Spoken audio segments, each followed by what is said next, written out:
Teenage Mutant Ninja Turtles, Mutant Mayhem. Yes. Okay, like, I don't want to blow our own horn. Okay. The second we saw the first teaser for this, me and you were both in messages going, "Oh shit, This looks this is gonna interesting. be good." Yeah. And ever since then, they keep on finding ways of raising my hype.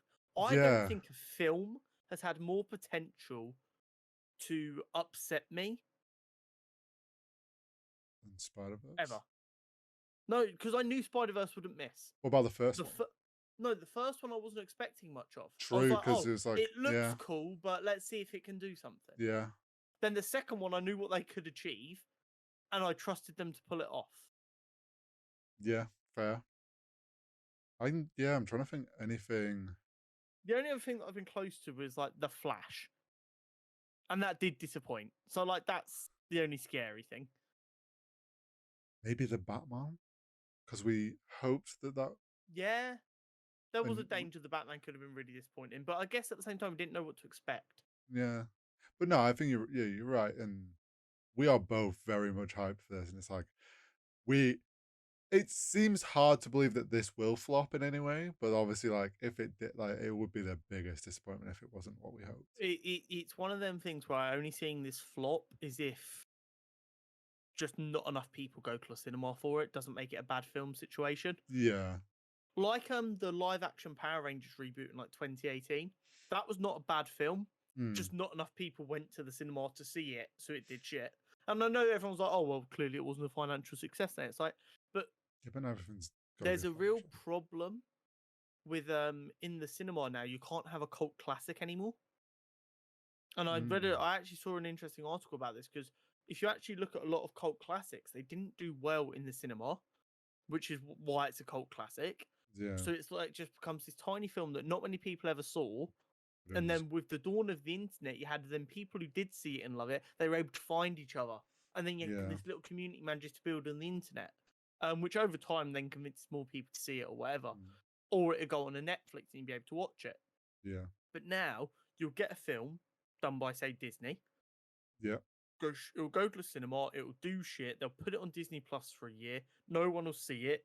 It will get taken off of Disney Plus, and then it is never seen anywhere else ever again. The ability for it to be a cult classic is gone. Yeah. Yeah. No, you're right. I mean, I don't think we're gonna have that issue. I really hope not. I really hope not. think from the success that Spider-Verse has had, a lot of people are more open and excited for like animated films. And I think people also, you got to look at it as like people are kind of a lot more interest, like after Barbie and Oppenheimer, in a way, has reinvigorated cinema a little bit because people are like, oh my god, some great films coming out in the cinema. Might be more inclined to start looking at what's coming out again. But yeah, like you said, since this is released, like it seems like every other week another bit of information comes out, and we're like, holy shit, that's such a smart, really cool thing they've done. I mean, the thing you sent the other day of like one of them's wearing an anime jacket because the voice actor himself is like really into anime. In a still from it, you've got Donatello is wearing a what is it? It's a JoJo's Bizarre Adventure hoodie, or it's a reference to that. And apparently they took that design inspiration because the voice actor for Donatello is a huge fan of the anime, that's such like so good. That's exactly what we said about Spider-Verse, with like the artist put in such small fun details that literally in the grand scheme of the story play no part, but like they just add to the character of the film. And not that this will be a selling point to me or you, but a reason I think it will be a success, or a part of the reason it will be a success. Mr. Beast has a role in this film.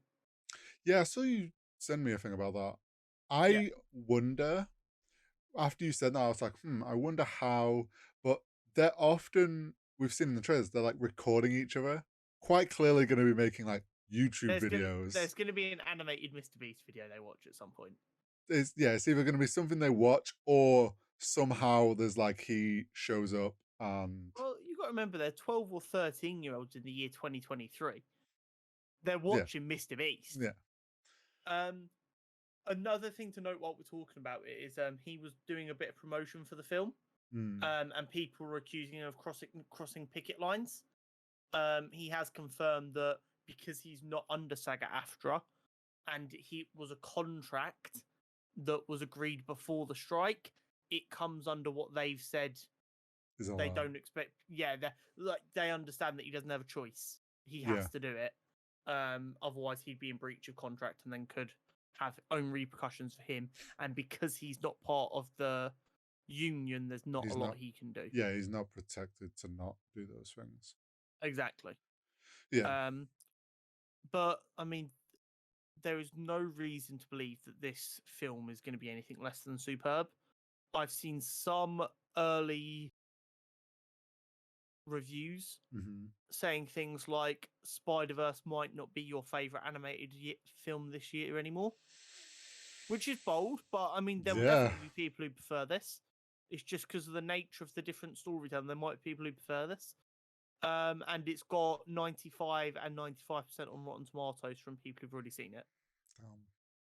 It's just going to be good. It's so good. I can't wait. There's like so many things that we keep hearing. Like there's some press thing that they'd done, and they talked. They were talking about how usually in animated films it's like just the actor on their own in a booth. They've made it like they've had it so it's like all four boys are in the booth together, and it has that like energy and dynamic. Like they've put way more thought than a normal like they're really wanting this and to be a good, like they're really putting the effort into this animated film, and it's like I'm sure it's going to show. Let's just be clear: Teenage Mutant Ninja Turtles is easily a multi-billion-dollar franchise. Yeah. What self-respecting preteen to young teenage boy and girl doesn't get told, okay, so I've got this cartoon about 4 Ninja Turtles that love pizza and just waffling. What self-respecting preteen doesn't go, okay, I'm interested, continue. Oh, it's come on. And it's like, and they're setting it in like 2023, like it's just gonna hit. It's gonna be so good. I can't wait. It really I do think we are gonna come out of this and we're gonna be like, they're like this and Spider-Verse, both like the same level, but like have their own like it's gonna be so hard to say like one's better than the other, I think.